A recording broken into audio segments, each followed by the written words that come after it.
Dubai में एक ही चीज़ boom पे है, वो है रियल एस्टेट। और रियल एस्टेट में काम करने के लिए बहुत सारे लोगों की इच्छा होती है। तो आज हम बात करेंगे कि कैसे रियल एस्टेट में जॉब ले सकते हैं और क्या क्या डिफ़िकल्टीज होती हैं जॉब लेने में, क्या क्या चीज़ें उनको ध्यान में रखनी होती हैं और क्या क्या नॉलेज उनको चाहिए होता है दुबई में रियल एस्टेट में काम करने के लिए। तो आज हमारे साथ हैं हमारे guest mister Umer. Thank you Umer for your time and welcome to our channel. Thank you, Jay. My pleasure. So Umair, for our audience, just introduce yourself.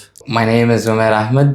I'm from India basically, and I've been working since a long time.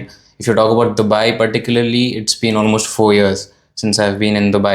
And back in India, I used to work in real estate as well. Here, it's Dubai is a big fish. Obviously, you know that. And because of this motivation and inspiration, I came to Dubai, planning out doing something in real estate, something or the other. As a property consultant, I still work as a portfolio manager as well. So yeah, the journey is lovely, I would say. So now we will talk about your journey in depth. How you came to Dubai? What inspires you to come to Dubai and work as a real estate agent? Okay, that's actually very interesting, I would say, because back in India, obviously, as I told you, I've been working in real estate for a developer. And over there, in the 2 years of span, the amount of money I made, and when I was looking at people over here, they made that kind of money within like 2-3 months, and it was like crazy because the amount of hard work I was putting in, it was very similar is what I assumed. But obviously, when I came to Dubai with that kind of inspiration, I got to make money. And actually, in Dubai, the opportunities you have is amazing, like crazy. It's very fast moving. People who are slow in this market, you will not survive. 0%. Because I've seen people working for 10 years in Dubai yet not having any savings, neither they're able to buy a house or anything, So you have to be up to the pace, like, just like that. So that being said, obviously that is my sole inspiration, I would say. I don't know how you would perceive it, but money would be the first thing. Obviously everyone comes to Dubai. No, yeah, but because money is the thing we inspire from. Like money से बहुत सारी चीजें हम कर सकते हैं और Dubai ऐसी जगह है जहाँ पे और real estate specially real estate brokers जितना कमाते हैं उतना बहुत सारे लोग अपनी पूरी लाइफ में भी नहीं कमाते जितना 1-2 साल में ये लोग कमा लेते हैं। तो it's a good thing and for you guys as well if you are looking for a good money, quick money I will say, but not so easy, then real estate agent is a good opportunity in Dubai especially. So you can check it. So मैं as you said कि आप उधर भी India में भी real estate में काम कर रहे थे, तो यहाँ पे आए तो आप कैसे आए थे? विजिट वीजा पे आए थे या कैसे आए थे आप? उसके बारे में थोड़ा सा बताएं। ओके, अगर उसकी बात करोगे तो yes, visit visa 2 months visit visa पे आया था, which was actually very crucial because I know a lot of my Indian friends and who come कभी भी I would suggest personally to the audience 1 महीने का वीज़ा कभी भी ना लेना। करेक्ट, क्योंकि it's like you are just sightseeing Dubai and going. It's not so easy to get into a job normally. If you talk about real estate particularly, it's a different story, yes. But 1 महीने का कभी ना लेके आना। तो अभी तो you have new kinds of visas like job seekers visa. Try for that. If no, at least 2 months का visa, I would say you have to take a look at. Yeah, so कभी भी 1 महीने का visit visa sufficient नहीं होता है आपको, क्योंकि दुबई ऐसी जगह है जहाँ पे बहुत सारी चीज़ें आपको एक्सप्लोर करनी होती हैं, स्पेशली इन रियल एस्टेट। आपको लोकेशन समझने में, डेवलपर समझने में ही टाइम लग जाएगा। तो स्पेशली 2 महीने का विजिट वीजा आप लेके आएँ किसी भी जॉब के लिए, अगर आप सर्च कर रहे हैं तो वो आपके लिए अच्छा होगा। नेक्स्ट हम बात करेंगे विजिट वीजा पे जब कोई आता है तो उसको कितना दिरम्स लेके आने चाहिए, या इन टर्म्स ऑफ मनी हमें कितना लेके आना चाहिए कि 2 महीने हम सर्वाइव कर सके। अच्छा, see it varies person to person, obviously individual से अलग रहता है, बट एक एवरेज रफ फिगर दूं मैं आपको तो for 2 months 5,000 dirham which is basically 1,20,000 रुपए के करीब आते हैं। तो 5,000 से लेके 10,000 का बजट लेके चलो। 10,000 फिर भी ज्यादा हो गया, 5,000 में comfortable 2 months you can do. हाँ, तो यही है कि कोई भी विजिट वीजा पे आता है उसको इतना अपने पास फाइनेंस रखना चाहिए कि 2 महीने के लिए 5,000 दिरहम तो उसके खर्च होने वाले हैं। हाँ, और अगर वो थोड़ा सा और भी मतलब बहुत ज्यादा लोगों के साथ शेयरिंग में रहता है तो वो थोड़ा सा सेव कर सकता है। तो 4 से 5,000 में एक रेंज दूंगा कि उसमें उसको चाहिए होंगे 2 महीने के लिए सर्वाइव करने के लिए। Yes, for sure. ना वो बेसिक चीज़ों के अलावा जब हम बात करते हैं अभी स्पेशली रियल एस्टेट में जॉब्स कि आप अपनी जर्नी बताएं कि कैसे आप आए, उसके बाद कैसे जॉब सर्च करी और कितने दिन बाद आपको जॉब मिल गई थी। अच्छा, तो अगर हम इसकी बात करेंगे, देखो honestly speaking overall market terms में दुबई में jobs is not easy, not at all easy, but when it comes down to real estate, जब रियल एस्टेट की बात करते हो jobs are not tough because there are so many agencies, but the most important and hard part of this is अच्छी agency, you know, very very important. अभी when I came to Dubai, कितना time मेरे को बस लगे, कुछ 15 दिन पहली जॉब मिलने के लिए रियल एस्टेट में, good salary, everything was there, but actually why are you coming into real estate? It's because you know the money is crazy and you have the skill, then you for sure can make a lot of money. तो commission is something which is the whole point of real estate, not the salary. तो that is my point of view on this. Starting में देंगे आपको अच्छी salary वगैरह वगैरह, but visa का भी इशू होगा आपको, you have to keep that in mind, and company, you have to make sure the company is good. Because it took me almost 2 years to find a very good company in terms of everything, the support and everything. तो मिलने को कुछ भी मिल जाएगा आपको, you can make money out of anything. अगर आपको salaried job ही करना है तो real estate is not for you. That is my honest opinion. और बाकी जॉब से हम कंपेयर करें तो रियल एस्टेट में जॉब लेना इज ईजी इनिशियली। अगर उसको एक्सपीरियंस भी नहीं है और तो उसको बाकी जॉब्स के कंपैरेटिव जल्दी जॉब मिल जाती है। और अगर उसको इंडिया का या किसी अपनी होम कंट्री का एक्सपीरियंस है तो ऑब्वियसली उसको और भी इजी हो जाएगा समझने के लिए और जॉब लेने के लिए। बेशक राइट। नेक्स्ट चीज हम बात करेंगे कि एक सैलरी रेंज क्या होती है, बिकॉज 2 चीजें मैंने जो देखी एक्सपीरियंस करी है, एक तो काम करते हैं सैलरी मॉडल पे, एक होता है प्योरली कमीशन बेसिस पे। तो थोड़ा सा आप एक सैलरी का रेंज हमें बता दें कि इतना रेंज से इनिशियल फ्रेशर स्टार्ट कर सकता है तो बेटर होगा। सैलरी की बात करोगे तो starting is 4,000 for freshers and for even intermediaries, and if you talk about that, commission पे अगर काम कर रहे हो तो you have obviously a very good commission slabs, 50% तो आपको कंपनी से मिल जाएगा, एंड सैलरी प्लस कमीशन जो होता है उसके साथ commission slabs are very low. तो it depends on you, like what you opt for, I would say so. यही चीज़ है कि अगर आपको सैलरी मिल रही है या सैलरी मॉडल आप ऑप्ट कर रहे हो तो कमीशन स्लैब्स कम होंगी, और अगर आप प्योरली कमीशन पे जाना चाहते हो तो आपको 50-50 से स्टार्ट होता है और 60-70% भी जाता है, बट वो एक्सपीरियंस लोगों के लिए होता है। तो आई वुड सजेस्ट इनिशियली कोई अगर फ्रेशर आता है तो वो सैलरी मॉडल ऑप्ट करे और फिर कमीशन बेसिस में वो शिफ्ट हो सकता है। For sure. सो नेक्स्ट चीज, कौन सी ऐसी स्किल्स हैं जो अगर कोई आ रहा है अपनी होम कंट्री से उसको वो पहले से ही लेके आए हैं जिससे कि इजी हो जाएगा दुबई रियल एस्टेट में उसको काम करना और सर्वाइव करना और डील क्लोज करने के लिए।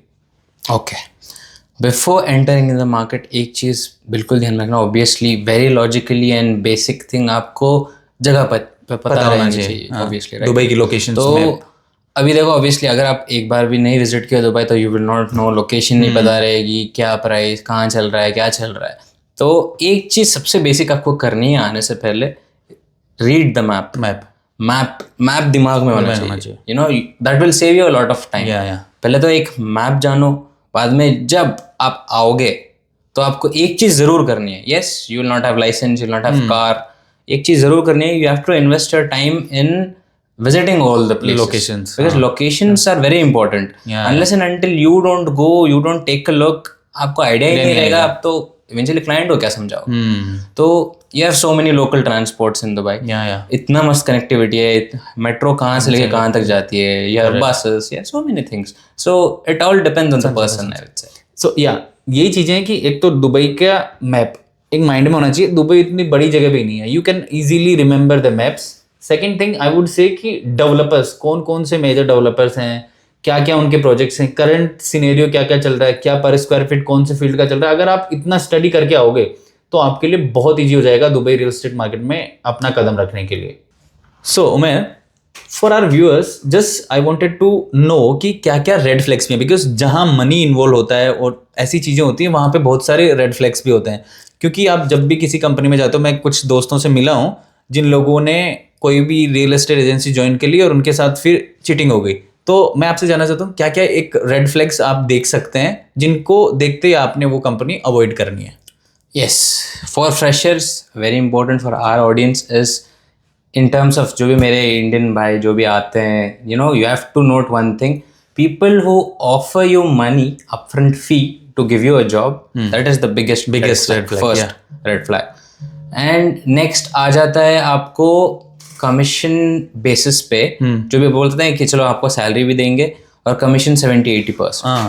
वैसे companies, let's say even if you close deals, even if you give business to them, अगर कमीशन कभी भी रिलीज नहीं होगा, आपको ऐसे ही निकाल देंगे, because you have come on a visit visa, so you are not bound to anything. आप गवर्नमेंट को यू कांट टेल कि यू नो अभी जो हो रहा है ये मेरे साथ गलत हो रहा है. You can't do that because you are already in a visit visa.